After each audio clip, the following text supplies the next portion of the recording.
Muy buenas tardes, rogamos de su atención para ocupar sus lugares, por favor. Tú me dices cuando se me pasó. Continuando con el programa, en este seminario Derecho Nacional e Internacional, Desafíos Compartidos, vamos a dar inicio con el panel número 4, denominado Género y Justicia. Para ello, agradecemos la participación de las integrantes de la Suprema Corte de Justicia de la Nación, ministra Margarita Beatriz Luna Ramos.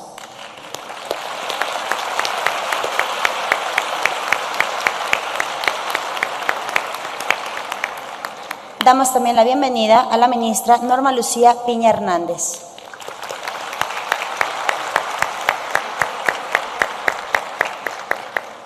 Está con nosotros la jueza Elizabeth Odio Benito, integrante de la Corte Interamericana de Derechos Humanos.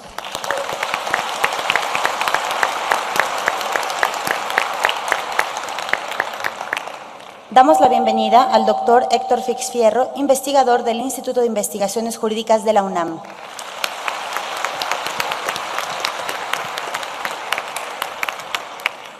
Para moderar este cuarto panel, agradecemos la presencia de la magistrada María del Carmen Alanís Figueroa.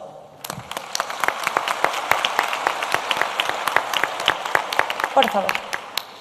Gracias, muy amable. Muy buenas tardes a todas y a todos. Una disculpa por este retraso, pero vamos a agilizar la mesa para escuchar a nuestro panelista y nuestras panelistas maravillosas. Damos inicio a este cuarto panel que, como ya ha anunciado nuestra maestra de ceremonias, se denomina Género y Justicia. Es para mí un honor moderar esta mesa.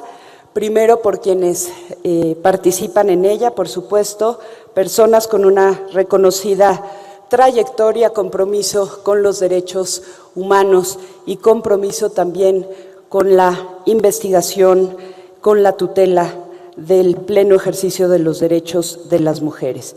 Pero también por la relevancia de este tema en la región, cuyo análisis hemos logrado poner sobre la mesa, incluir en los programas de prácticamente todos los foros y cada vez desafortunadamente encontramos y tenemos formalmente casos que resolver en las cortes del hemisferio. México es un país comprometido con el cumplimiento de los tratados internacionales en materia de derechos humanos y, por supuesto, con el juzgamiento con perspectiva de género. Y de ello dan cuenta muchas acciones. La jurisprudencia de la Suprema Corte de Justicia de la Nación, la jurisprudencia del Tribunal Electoral del Poder Judicial de la Federación, los espacios de profesionalización que se han diseñado tanto en las instituciones jurisdiccionales como instituciones públicas en temas de género y de derechos humanos, los protocolos que se han elaborado en la Suprema Corte de Justicia y en el Tribunal Electoral del Poder Judicial de la Federación, me refiero al de violencia política de género, y por supuesto el hecho de que esta sea la tercera vez que se celebra en México un periodo extraordinario de la Corte Interamericana de Derechos Humanos.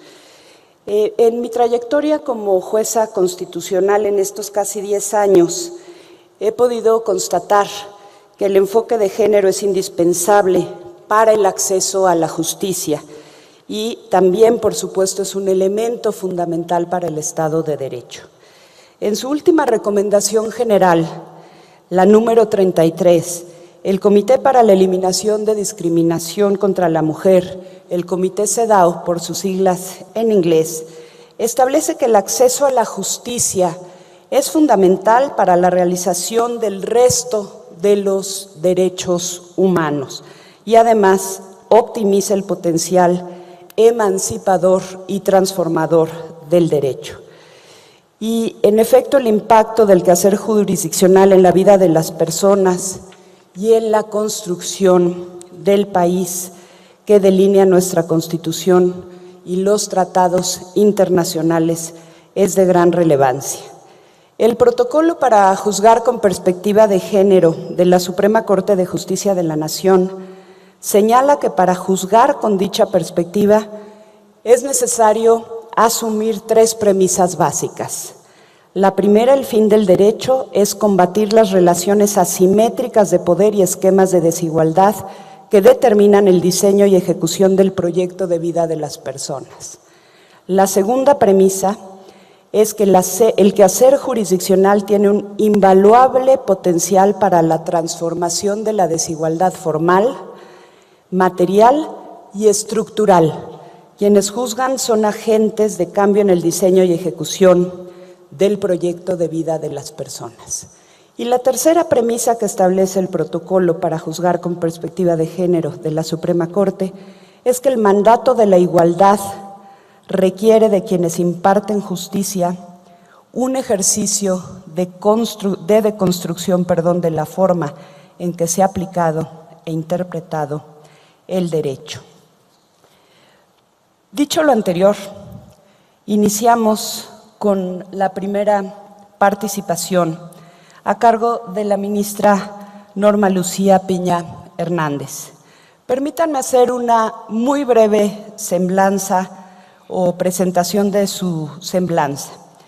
Desde 2015 es ministra de la Suprema Corte de Justicia de la Nación y también es integrante de su primera sala. Dentro del Poder Judicial de la Federación, ha sido magistrada en el primer circuito, jueza de distrito en el primer y en el 18º circuitos, secretaria de Estudio y Cuenta en la Suprema Corte de Justicia de la Nación, secretaria proyectista en el tercer Tribunal Colegiado en Materia Administrativa del primer circuito. Es licenciada en Derecho y doctorante en la División de Estudios de Posgrado, ambas por la Universidad Nacional Autónoma de México. Cuenta con un máster en Argumentación Jurídica por la Universidad de Alicante en España. La ministra nos hablará sobre juzgar con perspectiva de género. La escuchamos con muchísima atención. Señora ministra, tiene 15 minutos. Gracias. Muchas gracias. Gracias.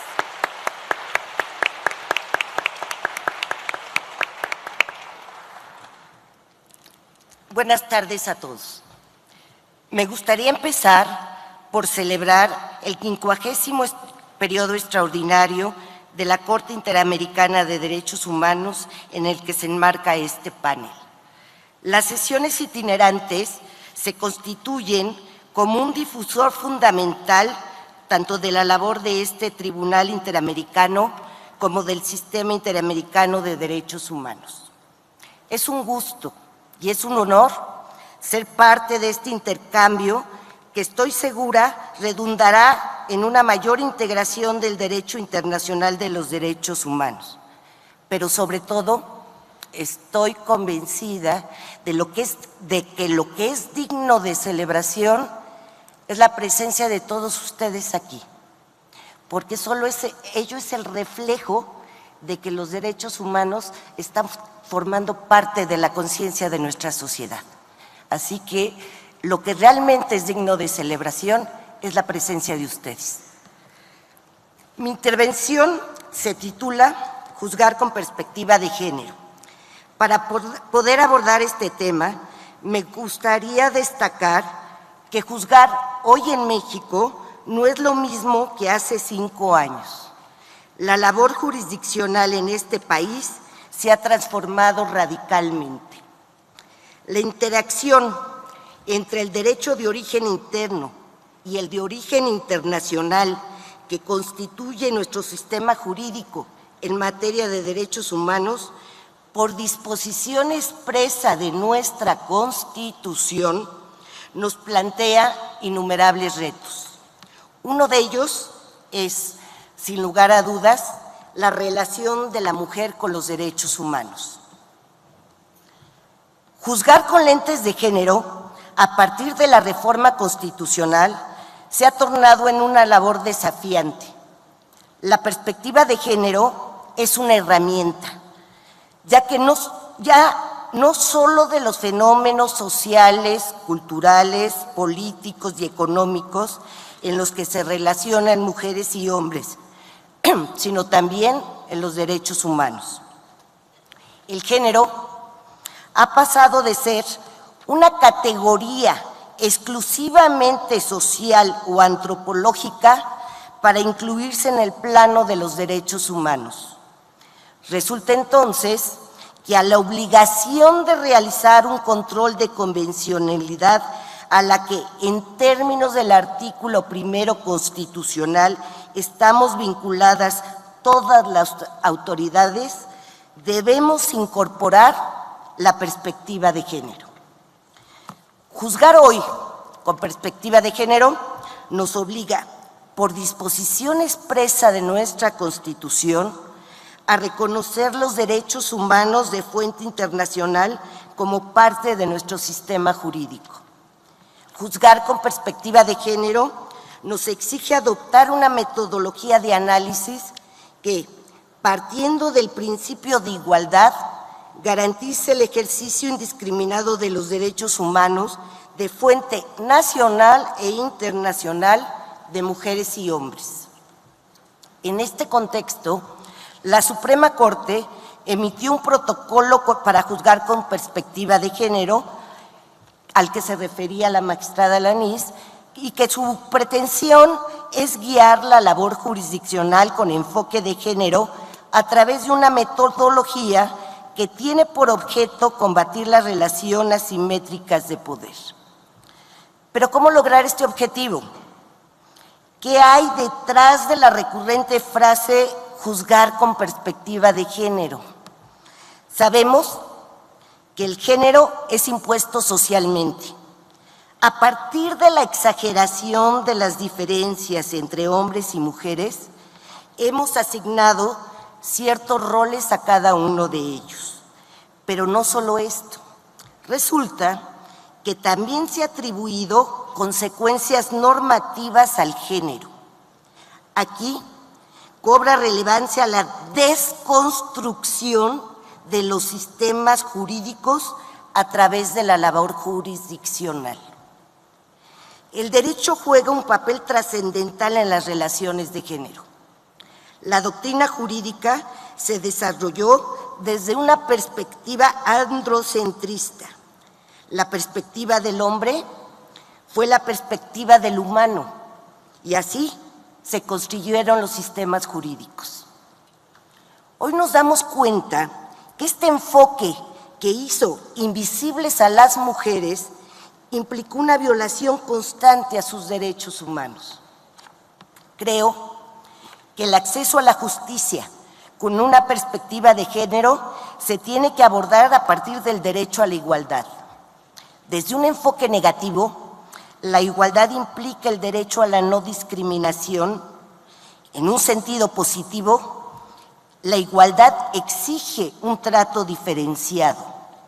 En este punto me quiero remitir a Ferrajoli, que nos recuerda que no es lo mismo la homologación jurídica de las diferencias que la igual valoración jurídica de las diferencias. Una homologación jurídica de las diferencias anula las desigualdades, concibe que no hay discriminación de género a nivel jurídico, porque la mujer simplemente no existe. Es decir, se finge que no hay diferencias entre mujeres y hombres. Esto se traduce en una absoluta inefectividad de la igualdad. En cambio, a través de una igual valoración de las diferencias, estas no solo no se ignoran o se toleran, sino que se asumen, se valoran a partir del principio de igualdad que norma los derechos fundamentales. Se reconocen las diferencias que identifican a las personas y se advierte que estas diferencias pesan en las relaciones sociales como factores de desigualdad. Entonces, no basta con que un sistema normativo reconozca la igualdad entre el hombre y la mujer. Estoy convencida que para cumplir con el mandato constitucional y convencional debemos partir de un reconocimiento fáctico de las diferencias. Debemos analizar todos los factores socioculturales que impiden a las mujeres un efectivo ejercicio de sus derechos humanos. Una perspectiva de género nos obliga a introducir las necesidades y experiencias de las mujeres, a tomar en cuenta que el género es diverso, por lo que las perspectivas de género de las mujeres también lo son. Actuar con esta perspectiva implica adoptar una metodología muy particular de análisis en el examen de los derechos humanos que aseguren una igualdad real entre hombres y mujeres. Entonces, si hablamos de impartición de justicia con perspectiva de género, tenemos que abordar un estudio no solo de jure, sino de facto, un análisis de los factores culturales, sociales y económicos que afectan a mujeres y a hombres de cada sector, edad, habilidad, etcétera. En este sentido, es importante destacar que un enfoque de género no puede partir del examen del sector de las mujeres, por un lado, y por el otro del sector de los indígenas o del sector de las clases poco privilegiadas, como si dentro de cada uno de estos sectores no se actualizaran relaciones asimétricas de poder. Resulta entonces que juzgar con perspectiva de género hoy nos exige, por un lado, al igual que en el resto de la labor jurisdiccional, atender al sistema de derechos humanos, pero al mismo tiempo debemos advertir los factores socioculturales de nuestro país en concreto que provocan relaciones asimétricas de poder que se traducen en una violación a los derechos humanos. Les voy a comentar dos sentencias en particular de la Suprema Corte de Justicia de la Nación, dado el tiempo que resta para esta plática con ustedes. Quiero mencionar dos sentencias en particular. Una, que es recientemente la emitida por la segunda sala de la Suprema Corte de Justicia de la Nación, de la cual es integrante la ministra Luna Ramos, en donde se analizó normas que regulaban el sistema de guarderías en el Instituto Mexicano del Seguro Social. Y lo que se estableció en esa sentencia fue, bueno, el contenido de las normas. No sé si la ministra Margarita traiga la sentencia, ¿no, verdad? ¿No trae usted la...?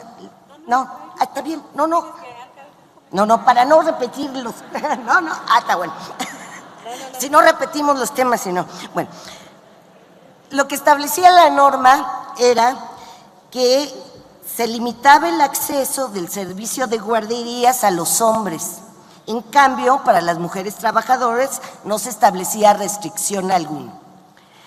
La segunda sala de la Suprema Corte de Justicia de la Nación resolvió que el trato diferenciado que introducen las normas de este instituto descansaba en un estereotipo de género consistente en la asignación a la mujer del rol de cuidado de los hijos, reduciendo su papel al hogar, pero al mismo tiempo se estaba afectando el ejercicio de derecho de los hombres en igualdad de condiciones. Otro ejemplo sobre el análisis de constitucionalidad de las normas que introducen diferencias basadas en estereotipo de género es la resolución que también reciente de la primera sala de la Suprema Corte de Justicia de la Nación, en donde se analizó una norma de un código civil local, en la que se decía: las hijas de cónyuges divorciados tienen derecho a alimentos hasta que contraiga el matrimonio. En cambio, el derecho de alimento de los hijos de cónyuges divorciados solo subsiste hasta que cumplan 18 años.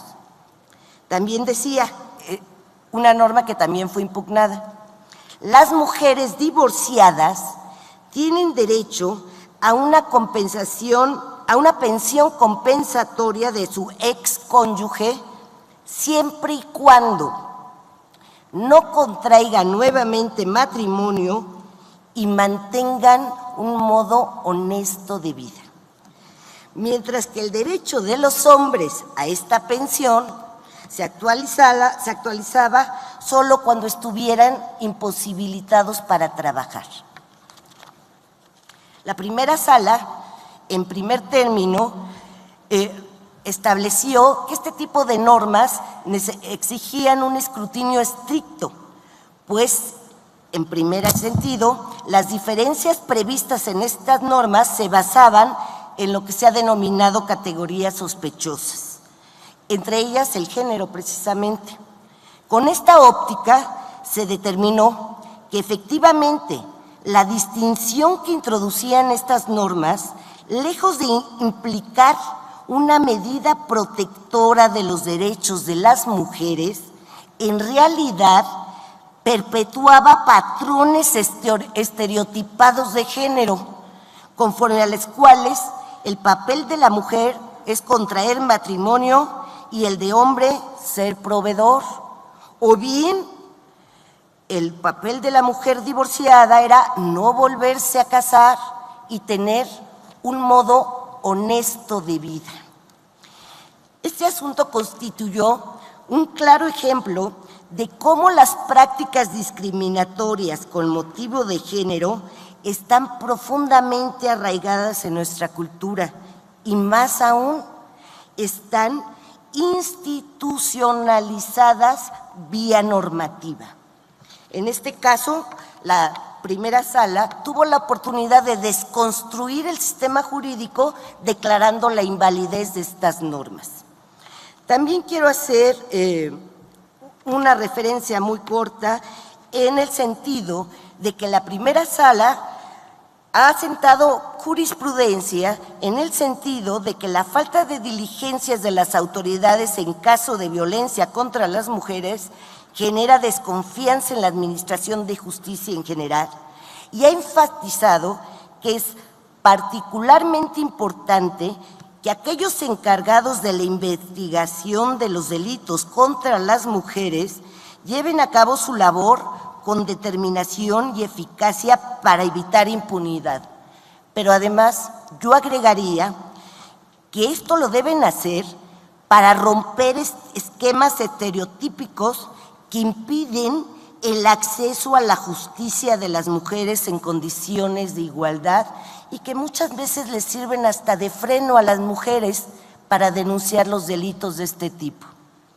En este contexto, la Suprema Corte Mexicana, a través de un constante esfuerzo por emitir criterios jurisprudenciales, trabaja por difundir una metodología que otorgue elementos a los impartidores de justicia al abordar temas donde existe una situación de violencia o vulnerabilidad que, por cuestiones de género, impide impartir justicia de forma completa e igualitaria.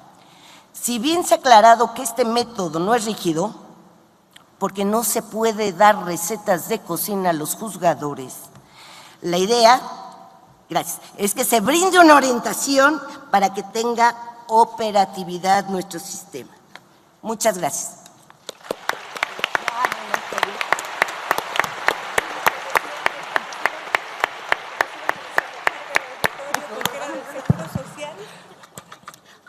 Muchas gracias a la ministra Norma Piña. Es difícil pasarle tarjetitas a las ministras de la Corte y a la jueza de la Corte Interamericana y a mi querido amigo, pero hay que cumplir las reglas.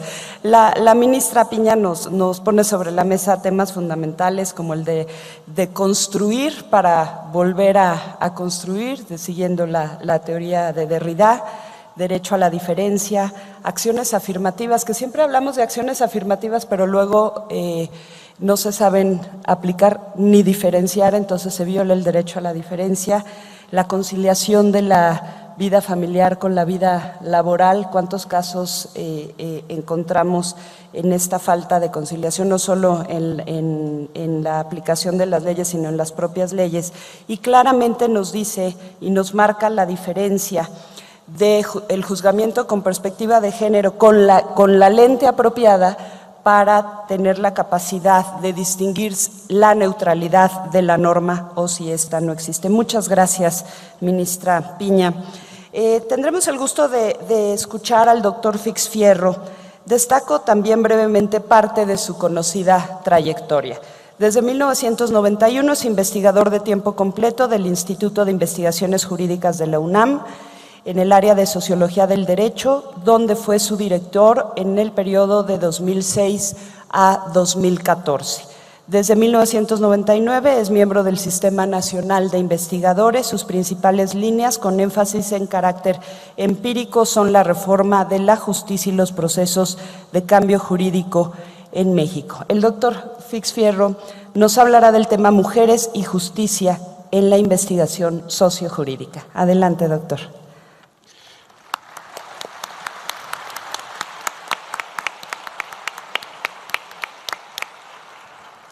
Muy buenas tardes. Comienzo agradeciendo a las instituciones organizadoras, a la Suprema Corte de Justicia de la Nación y a la Corte Interamericana de Derechos Humanos, la invitación a participar en este importante seminario internacional que se realiza con motivo del 55 periodo extraordinario de sesiones de la Corte Interamericana de Derechos Humanos, que nuevamente se lleva a cabo en nuestro país y que es algo de lo que nos congratulamos todos.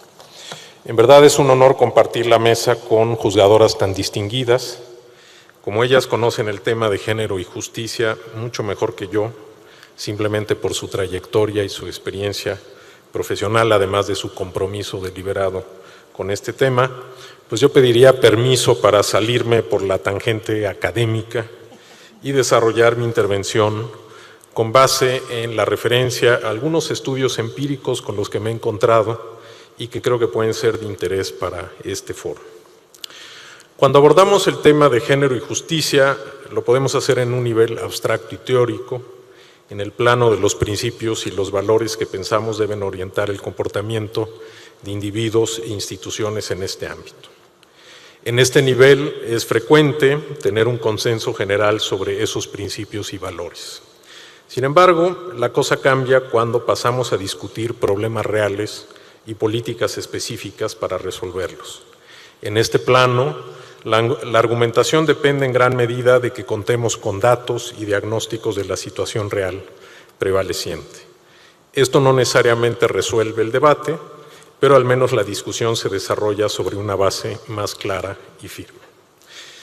Desafortunadamente, me parece que al abordar el tema de género y justicia, no tomamos suficientemente en cuenta estos estudios y lo que es peor, tampoco emprendemos, ya me falló la letra, tampoco emprendemos en nuestra propia sociedad los estudios equivalentes que nos permitirían avanzar mucho más en la definición de los problemas y su solución. Yo mismo he iniciado la búsqueda de estudios relevantes y he podido constatar que hay un gran acervo y una buena parte de este acervo ya está accesible a través de la Internet, el dios Google que lo sabe todo. Una parte son estudios que provienen de los Estados Unidos, país donde este debate se inició ya desde los años 70. Los encontramos en revistas jurídicas, pero también en revistas especializadas de otras ciencias sociales. Por supuesto, también hay estudios de gran interés en otros países e idiomas, pero hoy por hoy el idioma científico por excelencia es el inglés y ello explica el predominio de las publicaciones en los Estados Unidos y la Gran Bretaña, donde además parece haber un clima más favorable a este tipo de investigación. Me he dado cuenta que hay estilos distintos de hacer estudios y de argumentar y siento que la orientación angloamericana tiende a ser mucho más empírica, mucho más sofisticada en términos de estudios cuantitativos de tipo sociológico. En los minutos que me restan, quiero mencionarles algunos de estos estudios, la verdad que son 3 o 4 no más, y quizá hay que pedir una disculpa si la visión que dan estos estudios pues parece sesgada en algún sentido.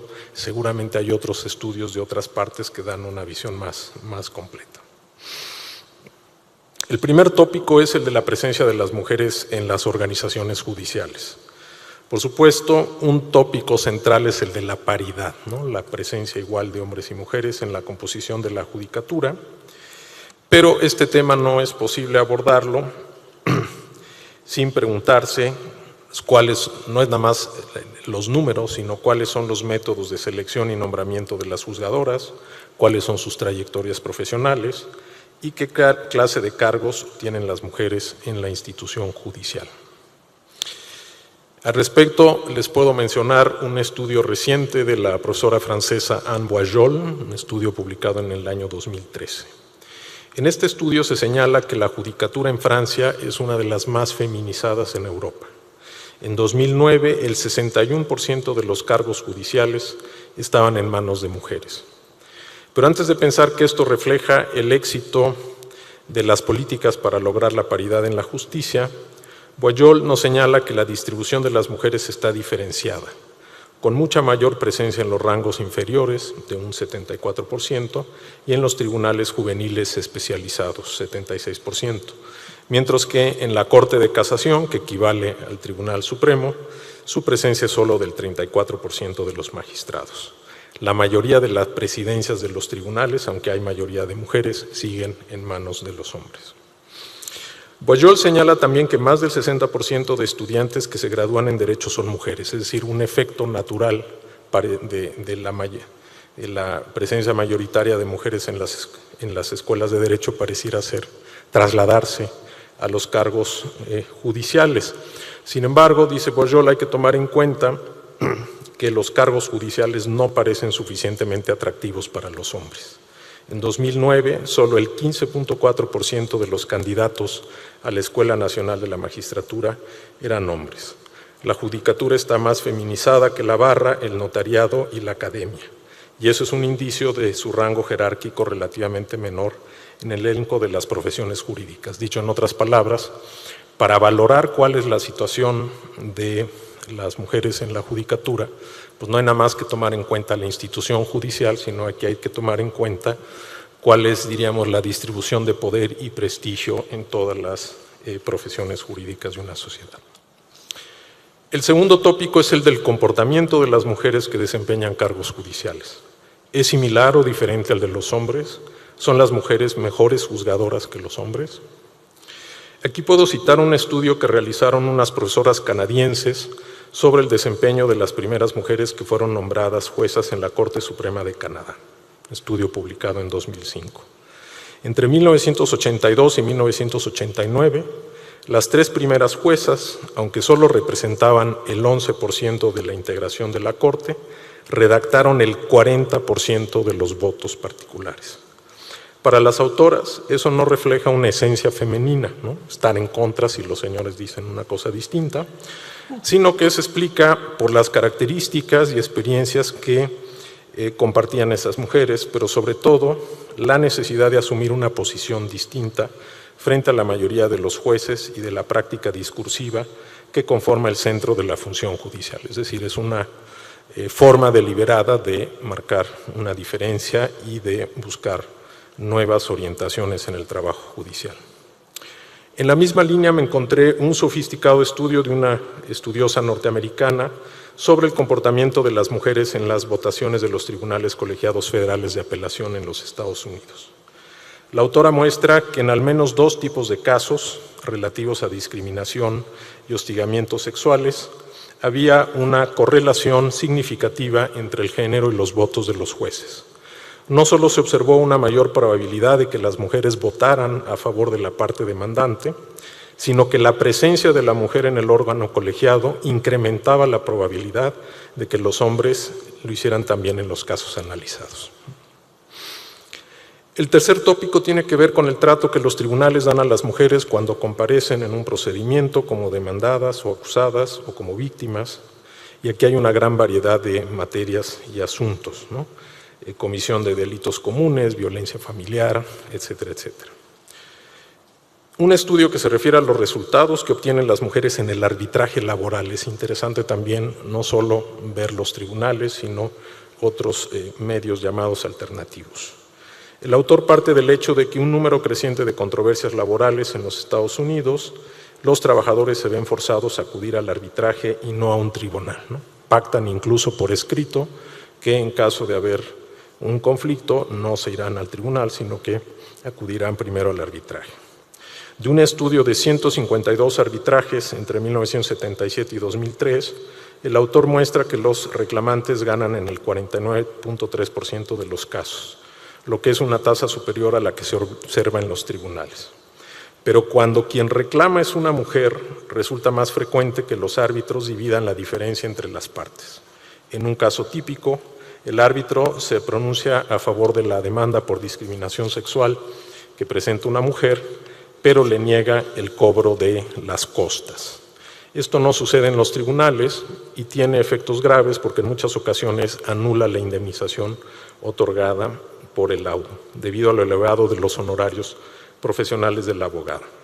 Por supuesto, pues aquí también se genera un incentivo para que las mujeres no logren representación legal cuando acuden a un tribunal arbitral, ¿no? Porque los abogados van a decir, es probable que no te otorguen el pago de honorarios profesionales, pues entonces es una mala, diríamos un mal negocio en términos profesionales. En fin, hay otros muchos tópicos que se han investigado, como el acceso a la justicia o los roles de género tradicionales que se reproducen en los procedimientos jurisdiccionales. Yo quisiera terminar haciendo dos observaciones sobre los problemas que puede traer el análisis y la interpretación de estos estudios. Casi siempre los estudios empíricos se refieren a lugares, circunstancias, instituciones y procedimientos muy específicos. Entonces siempre hay necesidad de discutir cuál es el alcance y validez de los resultados en relación con otras realidades. Si encontramos muchísimos estudios en los Estados Unidos, significa que son válidos o que pueden ser aplicables a la realidad mexicana, pues esto requiere un análisis detallado. Pero yo pienso que al menos tienen un valor ejemplar que nos suministra ideas e hipótesis para estudios similares. En lugar a veces de discutir si son o no aplicables a una realidad como la nuestra, pues deberíamos proceder a hacer estudios similares. Y en segundo lugar, casi siempre los estudios muestran realidades complejas en los que la cuestión de género no se presenta en tonos de blanco y negro, sino con muchos matices de gris. Esto les quita contundencia como argumentos en un debate que tiene legítimamente mucho de emocional, mucho diríamos, de aspectos que van más allá de lo puramente racional, ¿no? Entonces, de estos estudios no siempre obtenemos argumentos contundentes en favor o en contra de las posturas de un debate. Entonces, los estudios pues, no van a resolver el debate, pueden darle claridad a los argumentos y a las posturas, pueden incidir en la valoración que se haga de ciertas soluciones, pero es difícil en una situación de complejidad pues ganar o perder un debate simplemente porque los estudios lo dicen de una cierta manera. Yo terminaría diciendo que es mi convicción que hay que realizar este tipo de investigación si queremos enriquecer, profundizar y sustentar las normas y las políticas encaminadas a lograr plena igualdad entre hombres y mujeres en la justicia y en los demás ámbitos de la sociedad. Creo que también fue algo que la ministra Piña en su intervención insistió. No basta con los argumentos jurídicos, necesitamos saber en la realidad cómo se van comportando las instituciones y las personas y de esa manera pues tendremos un debate mucho más informado y completo. Muchas gracias.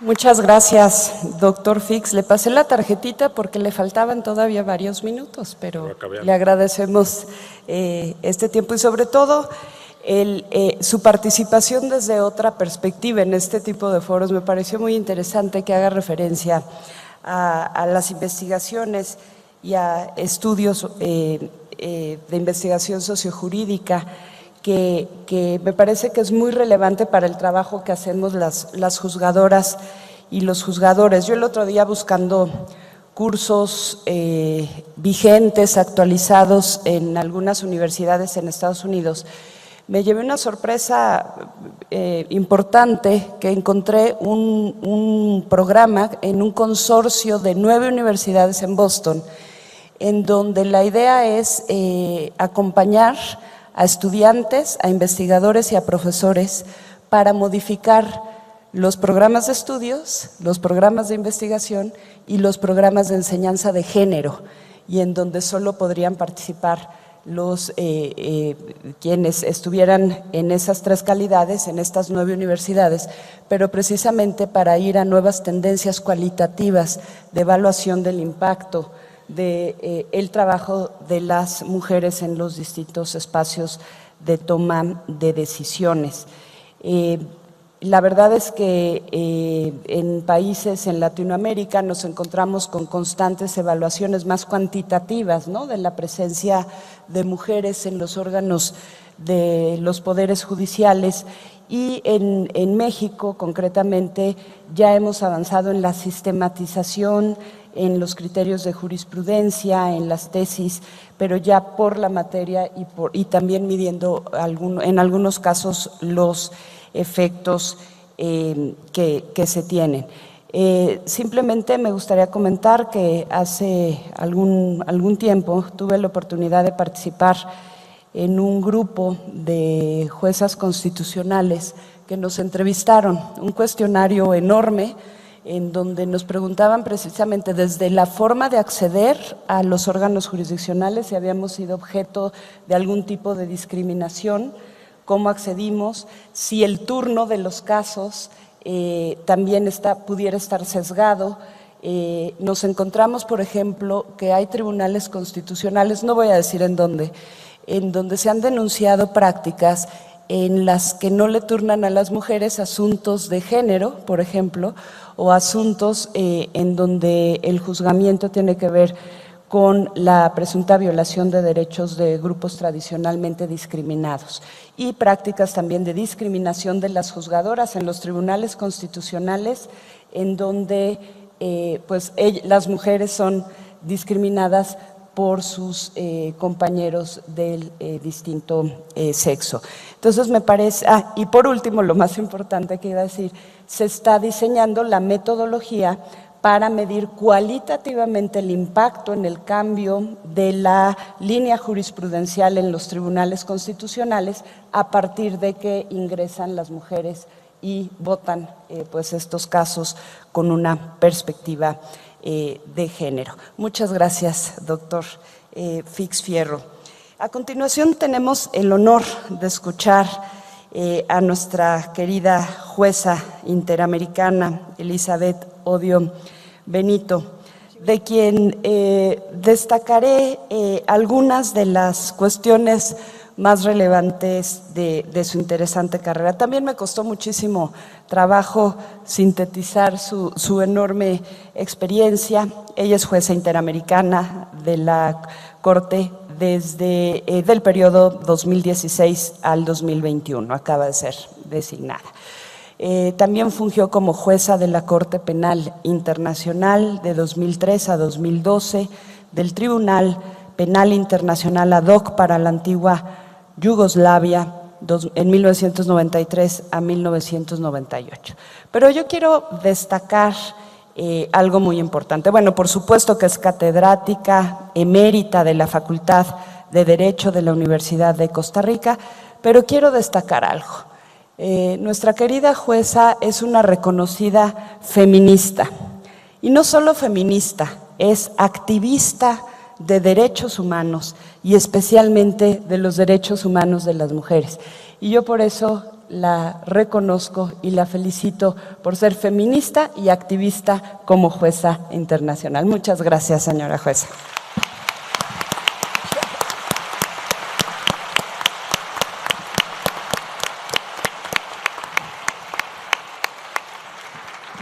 Muchas gracias, María Carmen, pero no vayan a creer que todo eso siempre trae beneficios. Por andar en esas, me han acusado de que yo no hacía labores judiciales, sino activismo judicial. Pero bueno, ahí andamos.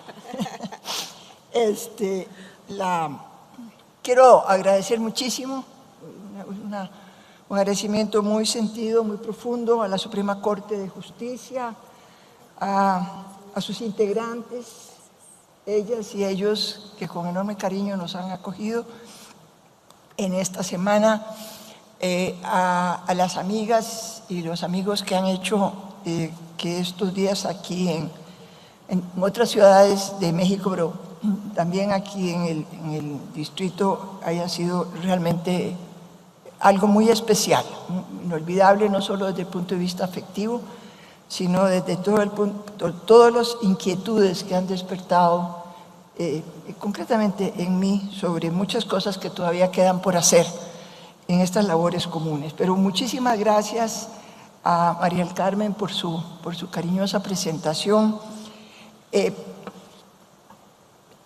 Estuve a punto, mientras oía al doctor Fix, de hablar de otra cosa, porque esas investigaciones y esos números siempre son muy provocativos, ¿verdad? Me recordé, por ejemplo, que cuando empezamos en la Corte Penal Internacional, el Estatuto de Roma dice concretamente que tiene que haber equilibrio de género en todos los niveles de la Corte.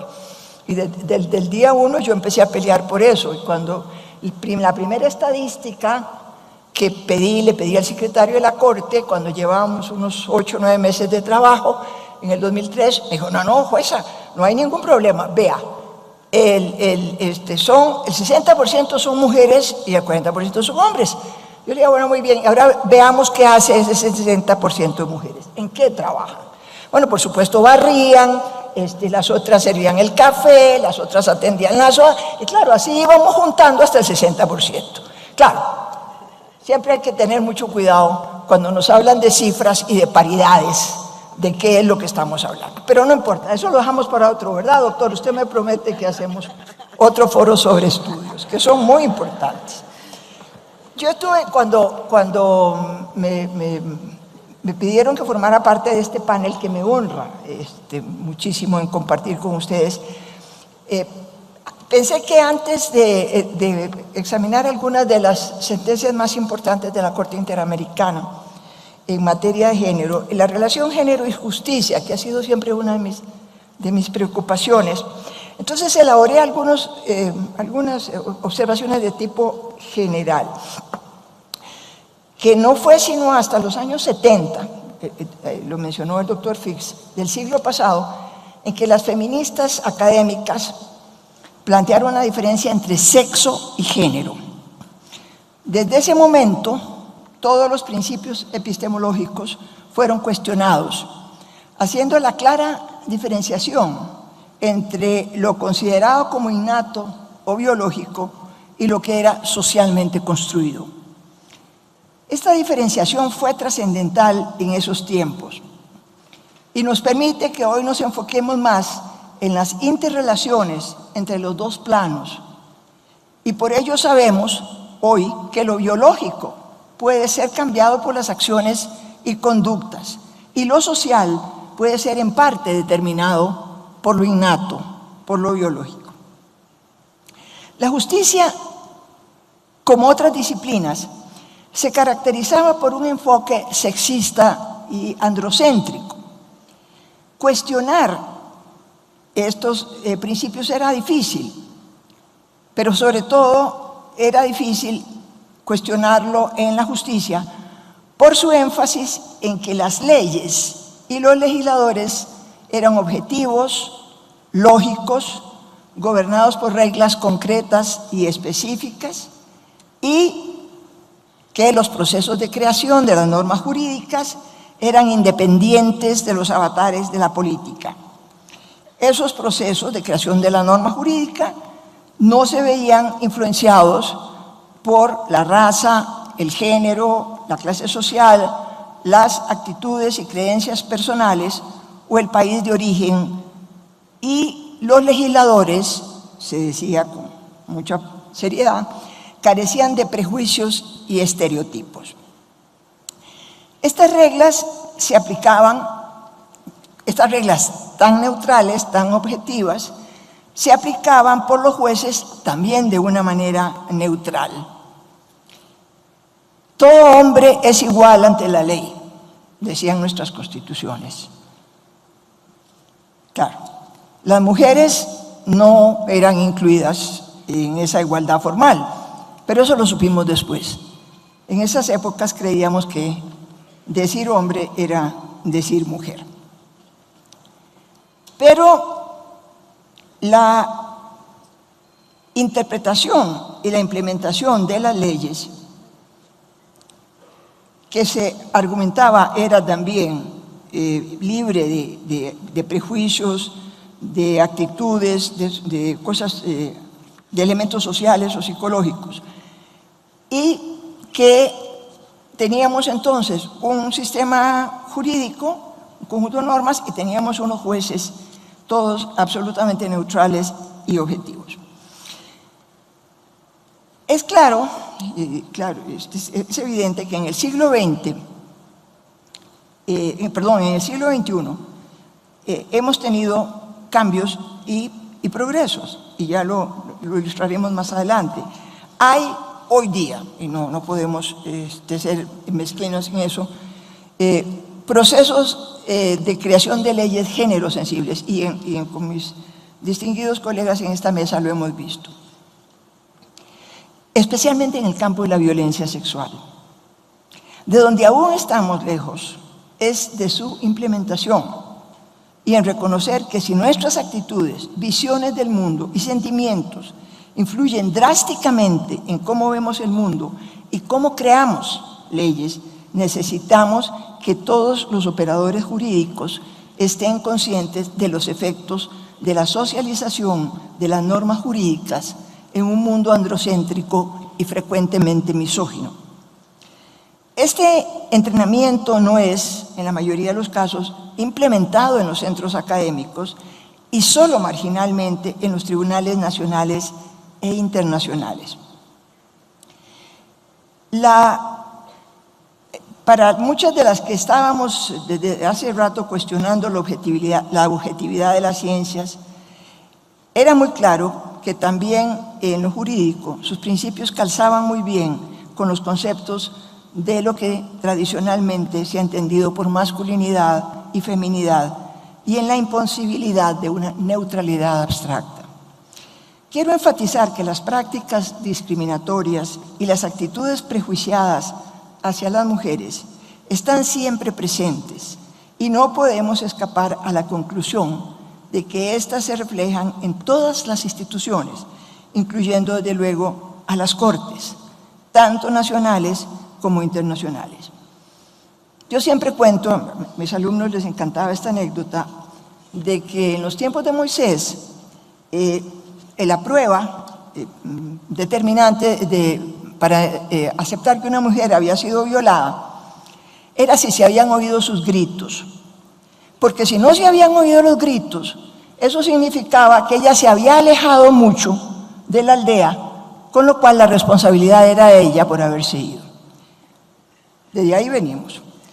Pero no solo en tiempos de Moisés, ya sabemos muy bien, y no vamos a ahondar mucho en eso, que hay hoy día incluso una serie de legislaciones, y las anglosajonas son especialmente características de eso, sin que ni siquiera mencionemos las leyes de la Sharia musulmana, en donde la mujer que se casa desaparece legalmente. Su nombre cambia, tiene que adoptar el nombre y el apellido del marido. Por suerte Hillary Clinton sigue siendo Hillary Clinton y no Hillary Bill Clinton, porque si no estaríamos en problemas. Pero bueno, creo que ella está haciendo progresos en ese sentido.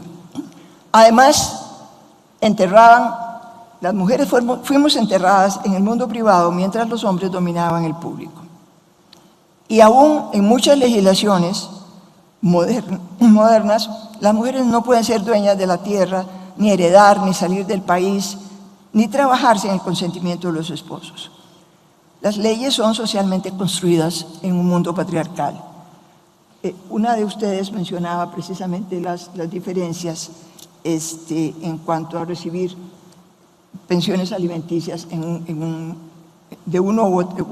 para uno u otro cónyuge. Pero lo que es más sorprendente es la aceptación de los mitos de la violación sexual en aquellos que estudian o practican el derecho. Hay mitos como estos, y los leemos en sentencias. Las mujeres mentimos más que los hombres.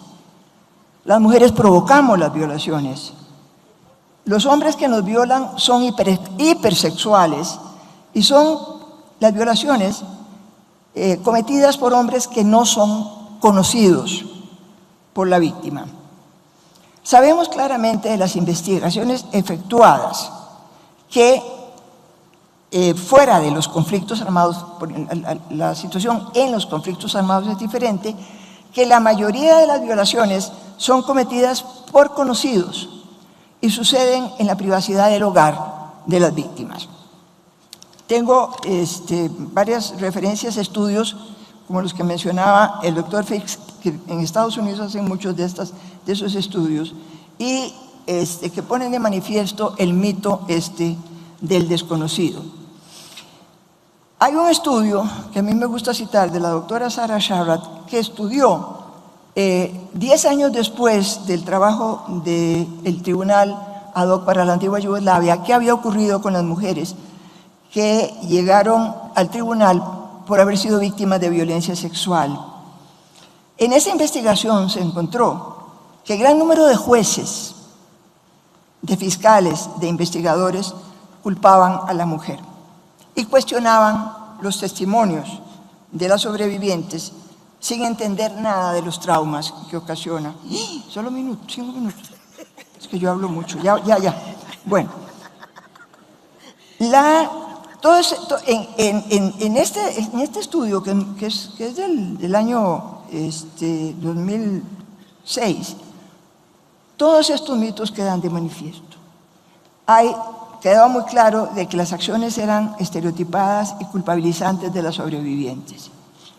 Y a mí siempre me ha interesado mucho la sexualidad, porque es allí donde los hombres patriarcales ejercen su control sobre las mujeres y donde los dobles estándares se manifiestan más. Hubo una frase de una de estas mujeres, porque además las mujeres que llegan pidiendo justicia a todas las cortes, las nacionales y las internacionales, no lo hacen solo por ellas, lo hacen también por sus familias, lo hacen también por sus hijos, por sus hijas. Y estas mujeres de la antigua Yugoslavia, 10 años después de haber ido a prestar sus testimonios, estaban en una peor situación que la que se encontraban cuando terminó la guerra. Y una de ellas usó una frase que a mí siempre me afectó mucho, me golpea mucho, que dijo al contestar su cuestionario: buscábamos justicia y nos encontramos con la ley. Entonces, es muy importante las horas que hemos dedicado en este importantísimo seminario al control de convencionalidad nos llaman la atención sobre la importancia trascendental de las sentencias de la Corte Interamericana de Derechos Humanos en materia de justicia y género. Yo escribí un artículo en el año 2004 en donde criticaba a la Corte muy duramente, porque encontré en todas las jurisprudencias que estudié que no había ninguna perspectiva de género. Eso cambió. Y cambió de una manera muy importante. Solamente se lo voy a mencionar. Porque incluso antes de la sentencia trascendental, que es Campo Algodonero, del 2009, ya había sentencias, como del 2006, en el caso del penal de Miguel Castro, en donde ya para entonces, en la sentencia, ustedes encuentran conceptos de violencia contra la mujer muy claros, con perspectiva de género, donde los jueces afirmaban que las mujeres se vieron afectadas por los actos de violencia de una manera diferente que la de los hombres. Y algunos actos de violencia se encontraban dirigidos específicamente a ellas y otros les afectaron en mayor proporción. Y dicen los jueces en la sentencia del 2006 que esta violencia sexual se utiliza como un medio simbólico para humillar a la parte contraria. Es una sentencia, esta del penal Castro, que es realmente muy importante y va abriendo ya desde entonces un campo que la Corte sigue transitando. Otra sentencia del año 2013, el caso J, porque no se conoce la identidad de la víctima, es uno también de los casos más importantes que ha dictado la Corte, donde habla de los elementos de la violencia sexual. Hay, sin embargo, un elemento en esta sentencia que yo critico y que en su momento espero que podamos corregir. Cuando los jueces dicen que la violencia sexual se configura con acciones de naturaleza sexual que se cometen en una persona sin su consentimiento.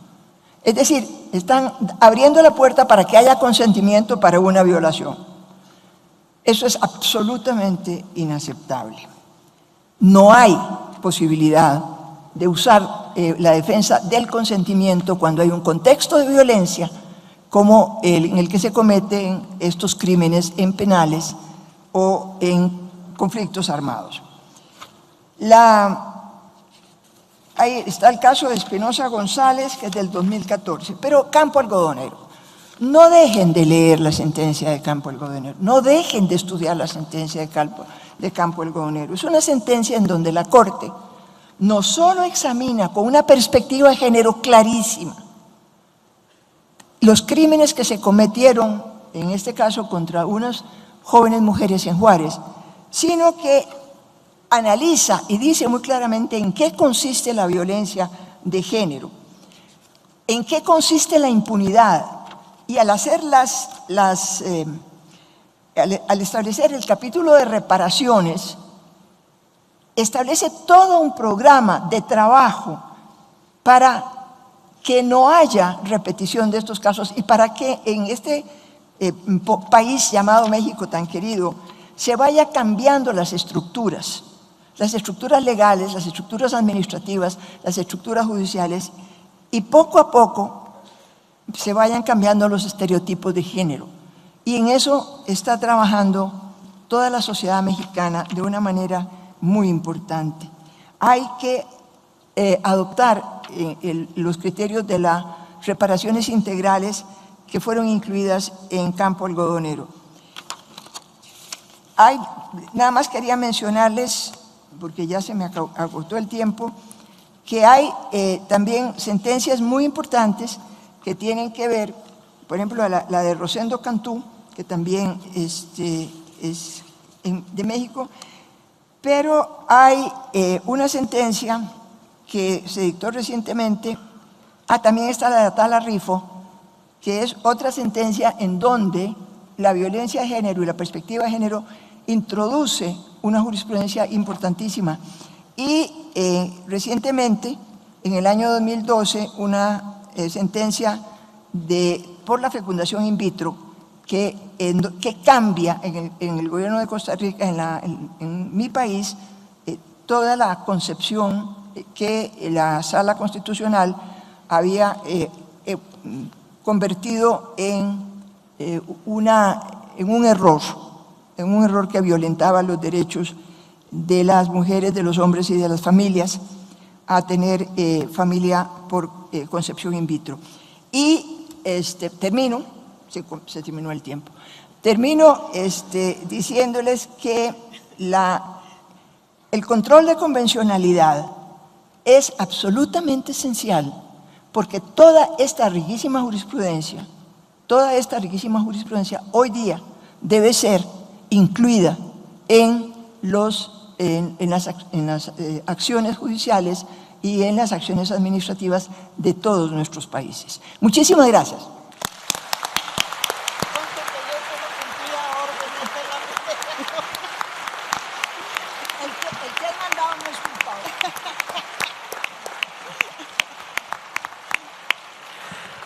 Muchas gracias a nuestra querida jueza. Sí, efectivamente, le agradezco a la ministra Luna Ramos, que ella fue quien le pasaba las tarjetitas a la jueza. Es una delegación de un trabajo feo. Maravillosa su presentación, su intervención, querida jueza, pero que además parte del ABC de la teoría de género, de la diferencia entre sexo y género, que muchas veces ni siquiera nos detenemos a distinguir las diferencias biológicas de las diferencias culturales y estructurales, que es lo que va determinando desafortunadamente los estereotipos que luego se incluyen en las normas y terminan en los casos de juzgamiento. Para cerrar este interesante panel, le pedimos a la ministra Margarita Luna Ramos nos haga favor de presentar o de participar con el tema de política de igualdad de género en el Poder Judicial Federal, retos y desafíos. Ya no me dejan leer su semblanza, ministra. Permítanme nada más compartirles 2 o 3 datos de la trayectoria de la ministra Luna Ramos, que aunque todos y todas la conozcamos, quizá haya gente en el enlace por internet que le gustaría conocer algunos datos de la semblanza. Desde el año 2004 es ministra de la Suprema Corte de Justicia de la Nación, adscrita a la segunda sala, donde también fue su presidenta. Ingresó al Poder Judicial de la Federación hace más de 40 años. Actualmente, la ministra Luna es presidenta del Comité Interinstitucional de Igualdad de Género del Poder Judicial de la Federación, y este año fue electa presidenta de la Comisión Permanente de Género y Acceso a la Justicia de la Cumbre Judicial Iberoamericana. Y también en el International Women's Judges Association, la Asociación Internacional de Mujeres Juezas, es delegada de América Latina y del Caribe. Le cedo la palabra a la ministra Luna Ramos. Muchísimas gracias.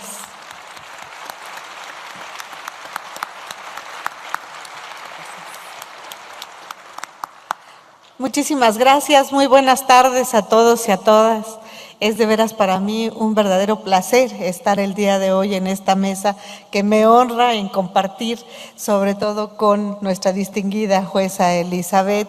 Es un honor de veras compartir con usted este panel, escucharla sobre todo y pues todas las vivencias y todas las enseñanzas que nos deja a partir de esa gran experiencia jurisdiccional que usted tiene. Muchísimas gracias.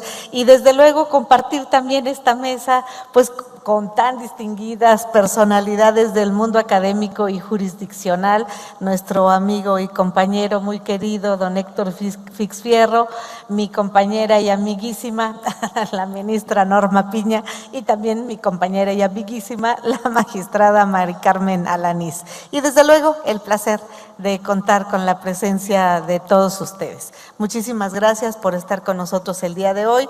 El tema que me toca participar, y voy a entrar en materia porque las tarjetitas empiezan a salir. Entonces, y conste, jueza Elizabeth, que yo nada más las pasaba, cumplía órdenes. Bueno. Entonces, vamos a platicar acerca de las políticas de igualdad de género. Como se ha mencionado aquí por varios de los participantes, y no es que por todos, efectivamente se ha distinguido entre sexo y género. Sexo se ha dejado para cuestiones meramente biológicas y género se ha entendido que son diferencias que se dan por cuestiones de carácter cultural. Cuando hablamos y vemos sobre todo en el diccionario qué significa género, encontramos que género, bueno, pues es todo aquello que puede referirse a clase, tipo y especie.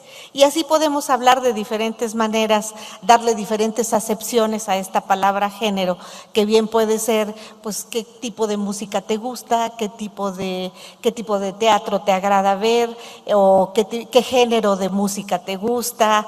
Es decir, podemos darle muy diferentes acepciones como al género humano para distinguirlo del reino animal. Y así podríamos encontrar muchísimas diferenciaciones. Sin embargo, esta situación encaminada al carácter cultural que se le da a la aplicación de género, es lo que ha hecho que a través del devenir histórico existan estas diferencias entre hombres y mujeres, precisamente porque a las mujeres se les dio un rol específico en el cuidado de los hijos, de la casa, del hogar, y al hombre pues prácticamente se le reconoció el carácter de proveedor, de buscar el sustento familiar, y que de alguna manera esto fue tecnificándose con el tiempo, y esto después consistió en que él acudía a las universidades, podía prepararse, y la mujer pues seguía en el rol del cuidado de la casa, de otro tipo de funciones, de guisar, de bordar, de quizás tocar algún instrumento o desarrollar algún aspecto artístico, pero siempre en la discreción de su hogar. Sin embargo, algunos acontecimientos normalmente de carácter bélico permitieron determinar que en el momento en que los hombres tenían la necesidad de ausentarse, las mujeres ocupaban ese rol que ellos dejaban vacante. Entonces, sobre esa base, el problema que se dio es que ellas se percataron de que estaban en igualdad de circunstancias para poder ocupar el rol que ellos hacían. Entonces, pues empezaron los movimientos feministas que todos ustedes conocen y saben, y como bien se ha mencionado también aquí, a partir de 1945, que se establece la Carta de las Naciones Unidas, pues se hace un reconocimiento de igualdad entre hombres y mujeres. A partir de ahí, una serie de tratados internacionales que hacen desde luego este mismo reconocimiento, hasta que llegamos a 1979, donde se emite la Convención para la Eliminación de cualquier forma de violencia, de cualquier forma de discriminación para las mujeres, de sigla CEDAW, y en 1994 la Convención en el aspecto interamericano, de que nosotros conocemos con el nombre coloquial de Belén do Pará. Entonces, México, al igual que muchos otros países, firma estos tratados internacionales y se compromete precisamente a realizar ciertas políticas públicas que permitan la igualdad entre hombres y mujeres, y a partir precisamente de la firma de estos convenios internacionales es que en México se hace una muy importante reforma constitucional al artículo 4, donde se reconoce la igualdad entre el hombre y la mujer. A partir de esta reforma constitucional se vienen dando una serie de reformas legales en diferentes materias, precisamente para darle sustento a los tratados internacionales a los que México se ha comprometido, y desde luego a la reforma constitucional del artículo 4 señalado. Sobre esta base también debo de reconocer que para cumplir con estos compromisos internacionales hubo una labor muy importante de las legisladoras de nuestro país, que justamente al seno del Poder Legislativo propusieron la creación de los comités de igualdad de género en las diferentes instituciones federales y locales de nuestro país. Entonces se crean estos comités de igualdad de género en los diferentes poderes, en las diferentes instituciones, y por supuesto el Poder Judicial de la Federación no escapa a esta obligación, y se crea el Comité Interinstitucional de Igualdad de Género en el Poder Judicial de la Federación, que aglutina los 3 órganos cupulares del Poder Judicial Federal, que son el Consejo de la Judicatura, el Tribunal Electoral del Poder Judicial de la Federación, y desde luego coordinado por la Suprema Corte de Justicia de la Nación. A partir del año pasado, el presidente de la Suprema Corte de Justicia de la Nación tuvo la amabilidad de nombrarme presidenta de este comité interinstitucional, y platicando con él acerca de cuál era su visión para lograr las políticas de igualdad de género, llegamos a la conclusión de que eran 3 ejes fundamentales los que teníamos que desarrollar para efectos de lograr el cumplimiento de estos compromisos internacionales. El primero de ellos está referido a juzgar con perspectiva de género, que precisamente involucra nuestro quehacer como juzgadores, y al que no me referiré porque ya la señora ministra Piña Hernández se ha hecho cargo precisamente de esta parte, incluso señalando algunos precedentes donde se ha aplicado la perspectiva de género en cumplimiento precisamente a estos compromisos. La otra situación es el manejo de las políticas públicas que se están dando al seno del Poder Judicial de la Federación a fin de lograr esta igualdad. Y la otra parte, el tercer eje fundamental, es el motivacional. Voy a referirme en este momento al que se está refiriendo a las políticas públicas para lograr la igualdad. Platicando con el señor ministro presidente, llegamos a la conclusión de que cuando se habla del empoderamiento de las mujeres del Poder Judicial de la Federación, que es un término que se ha puesto de moda cuando se refiere uno a cuestiones relacionadas con igualdad de género, nosotros entendemos que la única manera de empoderar a una mujer es darle las herramientas necesarias para que pueda competir con cualquier persona, hombre, mujer, para cualquier puesto público en el que, desde luego, satisfaga los requisitos necesarios para poder optar por él. Entonces, para nosotros, la forma de lograr la igualdad entre las mujeres del Poder Judicial de la Federación y los hombres, lo primero es darles herramientas de preparación. Entonces, sobre esta base, la idea fundamental de nuestro plan de trabajo ha sido procurar, pero además debo decirles, estamos hablando de igualdad de género. Cuando hablamos de igualdad de género, quiero mencionarles que estas políticas de igualdad de género no están reservadas exclusivamente a las mujeres. Estas políticas de igualdad de género, como su nombre lo dice, es para todos. Todas aquellas personas que laboran dentro del Poder Judicial. Entonces, lo primero que se estableció fue que podamos nosotros darles la capacitación suficiente a través de los cursos que se resulten necesarios para que realicen y desarrollen mucho mejor su función y sobre todo también que aumenten su autoestima y su valor cultural. Por ejemplo, en la Suprema, decimos que el Comité Interinstitucional coordina a los 3 órganos cupulares y cuando hablamos de estos cursos de preparación, estamos refiriéndonos a aquellos que se imparten tanto en el Tribunal Electoral del Poder Judicial de la Federación como en el Consejo de la Judicatura y en la Suprema Corte de Justicia de la Nación. El que desde luego nosotros manejamos de manera directa es el de la Suprema Corte de Justicia de la Nación y en los otros simplemente realizamos una función de coordinación.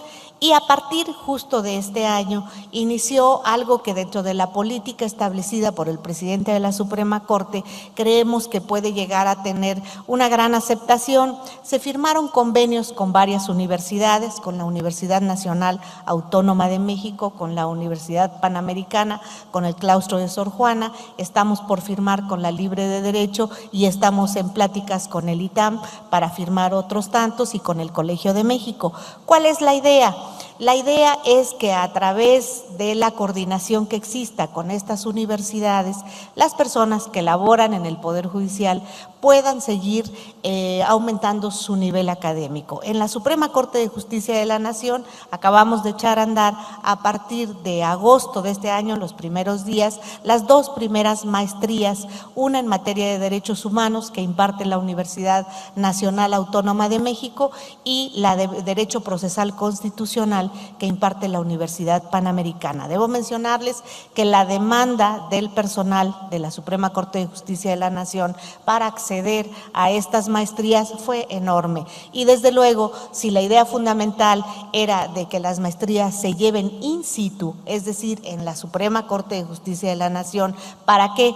Para que aquellas personas que laboran en nuestro tribunal, en el momento en que van a trasladarse a la Corte y en una ciudad tan complicada como la Ciudad de México con tanto tránsito, no tengan que desplazarse a otra universidad que les resta tiempo, sobre todo aparte de dedicarse al trabajo en la Suprema Corte, de hacer la maestría y si son madres dedicarse también al cuidado de la casa y de la familia, pues se les hace muy complicado y resulta que no tienen la oportunidad de seguir progresando en el nivel académico. Entonces pensamos, si estas las maestrías y doctorados se llevan in situ a la Suprema Corte de Justicia de la Nación, pues a lo mejor lo único que tienen que hacer es llegar un poco más temprano, tomar su maestría de 7 a 9 de la mañana y de ahí acudir a su oficina y desarrollar su trabajo, y no se descuida ninguno de los dos aspectos ni se pierde el tiempo en el traslado respectivo. Desgraciadamente, como estamos en el grupo piloto apenas iniciando en este momento, bueno, pues muchas solicitudes se quedaron pendientes, pero lo único que queremos es que sepan que este es el principio, que estamos únicamente empezando y que todavía nos falta mucho por hacer. Para el personal operativo, desde luego existe la posibilidad de que también puedan continuar realizando cursos de redacción, de lectura rápida, de gramática, y además de idiomas. Acabamos de realizar una contratación con el Consejo Británico, precisamente para que aquellas personas interesadas en tomar inglés, pues puedan hacerlo. Pero sobre todo aquí con la facilidad de que no necesariamente son cursos presenciales, sino pueden ser cursos en línea. Y también es otra parte que estamos tratando de desarrollar y que esperamos tener lo antes posible terminada este proyecto, para que también las maestrías, los doctorados, las especialidades y las actualizaciones puedan hacerse desde luego también en línea. Tenemos también las licencias de paternidad. Es algo que ya se ha establecido en el Poder Judicial. Si ustedes quieren, de manera muy incipiente, tenemos 5 días de licencia de paternidad, y la idea fundamental de la licencia de paternidad no es de que el papá se dedique a festejar el nacimiento del niño y se olvide de la existencia de la mamá, que probablemente todavía se encuentre hasta en el hospital. No, la idea es que se involucre precisamente en el nacimiento de su hijo y en la corresponsabilidad que el cuidado de los hijos significa. Y esa fue una de las razones que motivó fundamentalmente la sentencia a la que se refirió la señora ministra Piña Hernández, en el sentido de que era el papá el que estaba solicitando la guardería. Y hubo quienes nos decían, es que si se le otorga al papá esa guardería, ¿qué quiere decir? Que se le está quitando un lugar a una madre trabajadora. Dijimos, no le estamos diciendo que le den el lugar preferentemente en relación con las madres. Lo único que se le está diciendo es que se forme en la cola donde se forman las madres trabajadoras y que se le otorguen los mismos derechos. ¿Por qué? Porque es trabajador y no puede ser discriminado, y porque además tanto el hombre como la mujer tienen la misma responsabilidad en relación con el cuidado de los hijos. Entonces, sobre esa base, pues también las licencias de paternidad están ya en la Suprema Corte de Justicia de la Nación y en el Consejo de la Judicatura, a reserva de que en el Consejo de la Judicatura todavía existe la propuesta de alguna de las consejeras para que esta licencia sea por 15 días. Otra de las situaciones que tenemos, desde luego, son todos los grupos que se hacen con los hijos de las y los trabajadores, sobre todo en época de vacaciones, y desde luego el sistema de guarderías, que en el Poder Judicial los CENDIS normalmente han sido de gran ayuda para todos. Y se han implementado en el Consejo de la Judicatura, y se ha empezado a implementar, pero ya prácticamente aceptado y estructurado, las salas de lactancia, para que las madres tengan la posibilidad también de seguir trabajando. Un problema muy importante para las mujeres que quieren aspirar a los puestos de juez y magistrada es que si están casadas, el desplazarse al interior de la República constituye un freno para que ellas se desenvuelvan en la carrera jurisdiccional. Y también aquí es otra situación muy importante de mencionar, que el Consejo de la Judicatura está tomando desde luego políticas muy importantes para tratar de no separar a las familias. Y cuando me refiero a las familias, no solamente es a las mujeres, sino a todos. Y la parte motivacional, rápidamente les menciono, y bueno, pues hay muchísimos cursos y muchísimas cosas más que no los quiero agobiar con esto, pero la parte motivacional les quiero mencionar que para nosotros es muy importante haber creado a partir del año pasado el primer reconocimiento a las mujeres juzgadoras, que es precisamente en honor de la primera mujer ministra de la Suprema Corte de Justicia de la Nación, la ministra María Cristina Salmorán de Tamayo, que se le otorga otorga a la mujer juzgadora que ha tenido una trayectoria intachable, y desde luego se emite una convocatoria en la que se siguen ciertos pasos para poder llegar a determinar quién se hace acreedora a este premio. Y por otro lado, pues tenemos nuestro Congreso Internacional anual, nuestras reuniones de evaluación, un pacto de seguimiento en el que el Poder Judicial de la Federación ha tomado el liderazgo en relación con todos los tribunales superiores de justicia de los estados, al que se han adherido hasta hoy 20 estados, y estamos en proceso de firma de pactos con los 12 que restan. Para el próximo año esperamos tenerlos todos ya dentro de este pacto. Y por último, la creación de un programa meramente motivacional que se llama Más que una historia, con el afán de presentar personajes de nuestra vida jurídica, de nuestra vida social, económica, política, de cualquier situación que se presente en el desarrollo de nuestro país, en el que son personajes que han triunfado y que cuando nosotros prendemos la televisión y vemos tantas calamidades y tantos problemas, la idea es decirles, sí, estamos atravesando tiempos difíciles, México vive problemas complejos, pero aunque cueste trabajo, échenle ganas y sí se puede, y prueba de ello son las personas que les presentamos en estos programas, que son justamente eso, ejemplos de vida. Como ya falta la última tarjeta para que me digan que se agotó el tiempo, lo único que quiero decirles es que la idea fundamental de esto es, como bien lo han señalado, no basta el reconocimiento y la firma de tratados internacionales, de reformas constitucionales y legales. Lo que hace falta es voluntad política, es un cambio de cultura, y ahí nosotros, esta generación es de veras responsable para que podamos lograrlo. Las madres a quienes normalmente se les atribuye la educación de los hijos, que no debiera ser así porque debe ser compartida, somos las primeras que tenemos que inculcarles a ellos esta idea de igualdad y esta idea de no participar de una cultura ancestral en la que se han establecido estereotipos que hoy por hoy están por demás rebasados. Muchísimas gracias por su atención.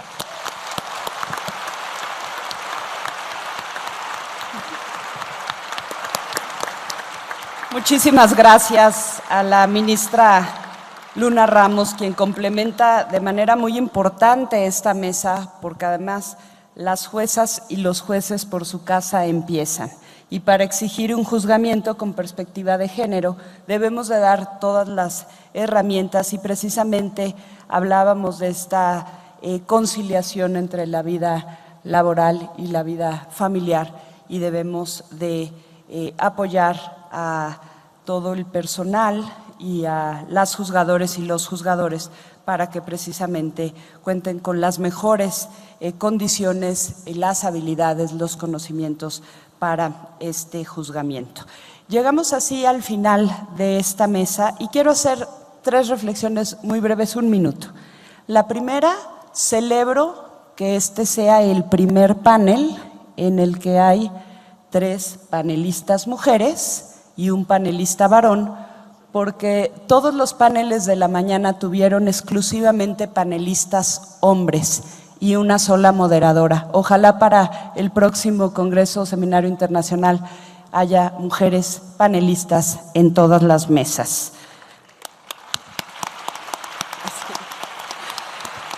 En segundo lugar, me parece muy importante que detrás de todos estos avances, me refiero a las cifras de los estudios, a los análisis cualitativos y a las sentencias, detrás de todos estos logros y avances hay víctimas y hay defensoras y defensores de los derechos humanos que han dado una gran batalla, que ha abierto esta brecha, este camino, y debemos de seguir trabajando en la protección de las defensoras y los defensores de los derechos humanos. Y finalmente, la igualdad es un derecho y un principio que, como lo ha dicho la Corte Interamericana de Derechos Humanos en la opinión consultiva número 18, también se trata de un derecho y un principio fundamental, y sobre él se erige todo ordenamiento jurídico, y por tanto ningún acto en su contra puede considerarse válido. Es una norma del jus cogens. Muy buenas tardes tengan todas y todos ustedes.